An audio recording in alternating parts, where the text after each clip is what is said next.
Welcome to NFL Nexus. On the surface, it looks like the Indianapolis Colts have had a pretty solid offseason. General manager Chris Ballard has been making moves, signing players, and it seems like he's plugging holes all over the roster. But if you look a little closer, past all the headlines, there is a massive, season-defining question mark just looming over this franchise. So today, we're going to break down how a series of calculated risks and one single plan that completely collapsed has left the Colts in a really tough spot, a spot that could derail their entire season before it even gets started. 10. That's the number. 10 outside free agents Chris Ballard has brought into Indianapolis so far. 10 new faces. Now, in the NFL world, that tells you the front office was not messing around. It's a huge signal to the rest of the league, and more importantly to the fan base, that they saw the weaknesses from last year and got aggressive. Really aggressive, trying to fix them. This is not a team that's just sitting back and hoping for the best. And when you see a number like 10, your first thought is, wow, okay, they're getting better, deeper, more competitive. But as we're about to find out, that number, it definitely doesn't tell the whole story.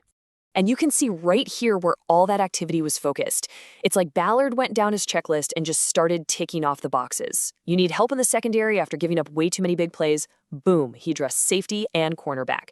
The linebacker group looking a little thin? He brought in some reinforcements. You need more beef up front to stop the run? He went out and signed a defensive tackle. He even added some depth on the offensive side of the ball at tight end and wide receiver. On paper, this is a textbook example of how you use free agency to round out your squad. So far, so good, right? Well, that brings us right to the heart of the matter.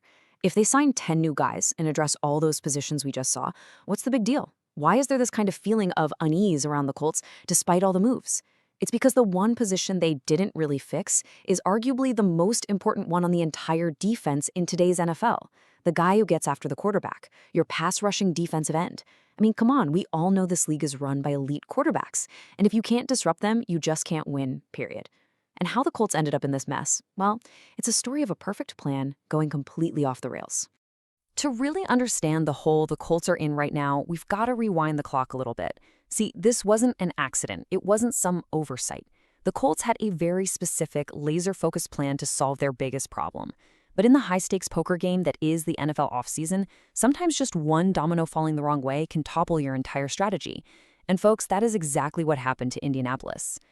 Okay, let's walk through this, because every single step is critical. First up, money talks. The Colts had to lock up their key guys on offense, quarterback Daniel Jones and receiver Alec Pierce. But those deals came with a jaw-dropping price tag, over $200 million combined. That eats up a huge chunk of your salary cap. So then, step 2, that forces you to make some tough cuts elsewhere. The first big casualty? Their reliable starting defensive end, Kwity Paye. To balance the books, they let him walk, and he immediately signs with the Raiders, creating the very hole they now desperately need to fill. Step 3. But Chris Ballard thought he had an ace up his sleeve. The plan was to go all in on one guy, Trey Hendrickson, the all-pro sack machine. It was a perfect fit. He would have been reunited with a former coach. It all made sense. They thought they had him.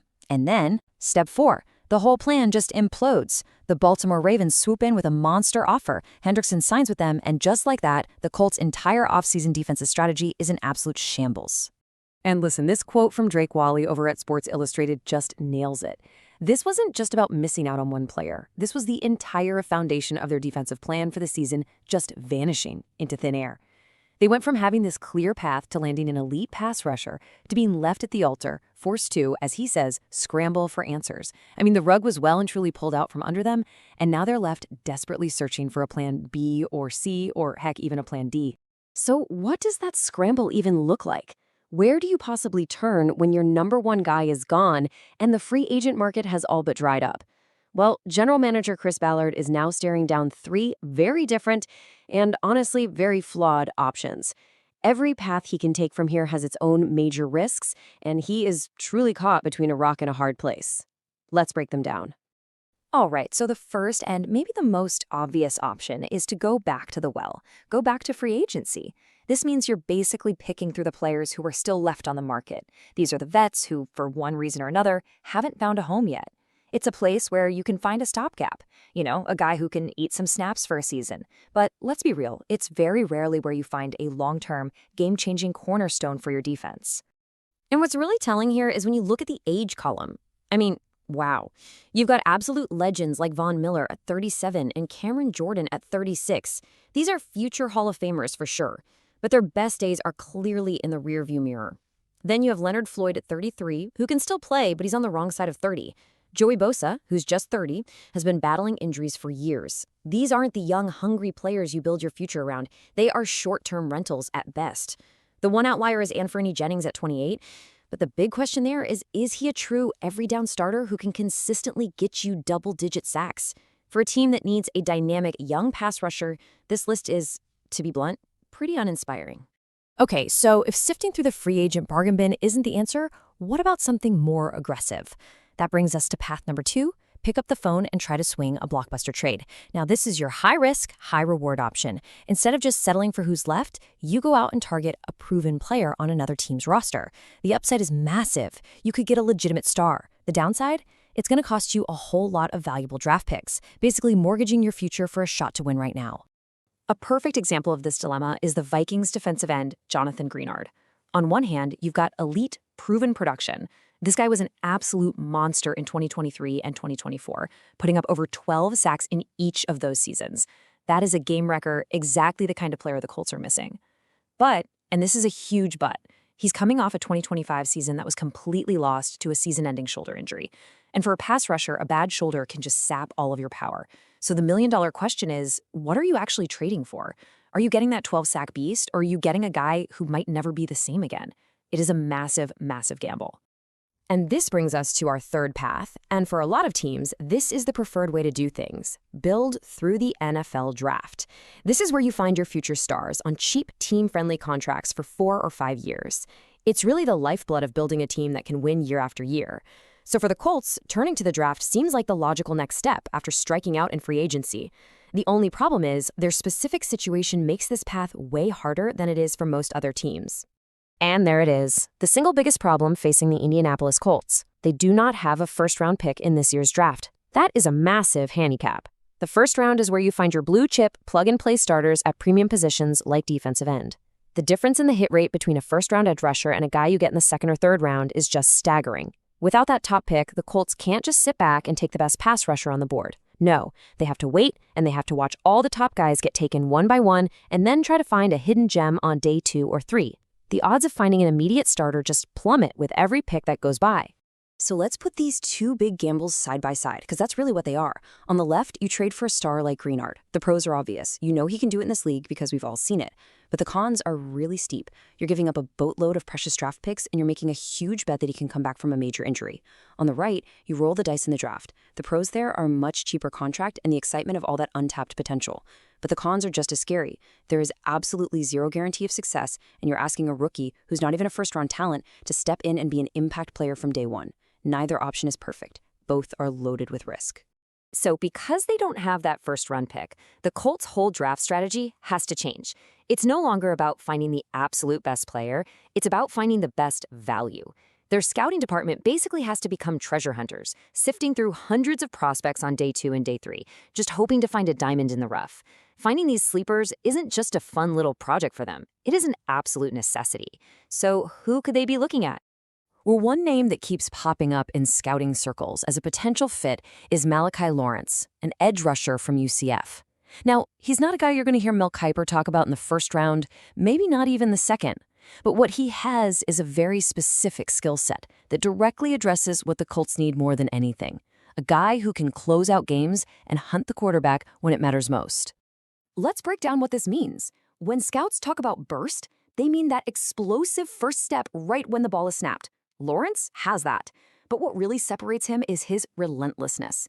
This kid has a non-stop motor. That means on plays where the pocket breaks down and the quarterback is scrambling for his life, while other defenders might give up, Lawrence is still in full pursuit. That's a trait that wins you games late in the fourth quarter, which is exactly when the Colts defense fell apart last season. He could come in right away as a situational pass rusher, a specialist whose only job on 3rd and long is to go get the quarterback. That gives him immediate value while also offering that perfect blend of instant help and long-term potential. But hey, you never put all your eggs in one basket, right? Lawrence isn't the only guy on their radar. A smart front office always casts a wide net, and Chris Ballard's team is known for doing its homework on a ton of prospects who could provide value outside of that first round. They're looking for specific things that fit their defense, smarts, motor, and versatility. And right here, we can see some real evidence of their strategy in action. The fact that they've scheduled a top 30 pre-draft visit with Romello Height from Texas Tech, that's not just smoke. A top 30 visit means the team is flying a prospect to their facility for deep dive interviews and medical checks. It is a clear sign of serious interest. But notice they're also looking at linebackers like Josiah Trotter and Jackson Kuwach. That tells us they know they have more than one hole to fill, and they're looking for those versatile, high-energy guys who can contribute right away, even if it starts on special teams. Hitting on a guy like Kuwach, who was a monster at a smaller school, is exactly the kind of calculated risk they need to pull off to make this draft a success. So it all comes back to one man, General Manager Chris Ballard. All the film study, all the scouting reports, all the number crunching, it all lands right on his desk. And he's facing a decision that's not just going to impact this season, but could honestly define the direction of the Colts franchise for the next few years. The pressure is absolutely immense, and the margin for error is razor thin. Let's just recap the dilemma he's in. First, he's got to admit that Plan A, the whole Hendrickson plan, was a complete and total failure. Second, he has to weigh the insane cost of trading for an injured star against the complete uncertainty of the draft. Third, he has to look at those aging veterans as a potential, if not very exciting, last resort. And finally, he has to make a choice. If he gets it right, he could find that last piece to push this team into the playoffs. But if he gets it wrong, they'll go into the season with the exact same fatal flaw that could have been fixed months ago. And this final quote really drives home just how high the stakes are. You know, hindsight is always 20/20, but if Ballard can't find a real solution to this problem, that decision to let Kwity play walk is going to be put under a microscope. It's going to look less like a smart financial move and more like a critical error in judgment. The pressure is all on Ballard now to pull a rabbit out of his hat and prove he had a backup plan all along. So as we get closer and closer to the draft, that really is the million-dollar question, isn't it? Will they mortgage the future for a proven but injured talent? Will they put all their faith in their scouts to find a diamond in the rough late in the draft? Or will they just play it safe, sign an aging veteran, and hope for the best? With the clock ticking and the fate of their entire season hanging in the balance, which gamble will Chris Ballard take? That's going to do it for this breakdown. So what do you think the Colts should do? Should they trade, hit the draft, or sign a veteran? Let us know what you think down in the comments below. If you enjoyed this deep dive, do us a huge favor and subscribe to the channel, NFL Nexus, and hit that like button so you don't miss our next explainer. Also, you can help support the channel by purchasing our coloring books, which are perfect for children, grandchildren, and adults as well. You can access them through the link in the description or via the QR code you see on the screen now. Thanks for watching.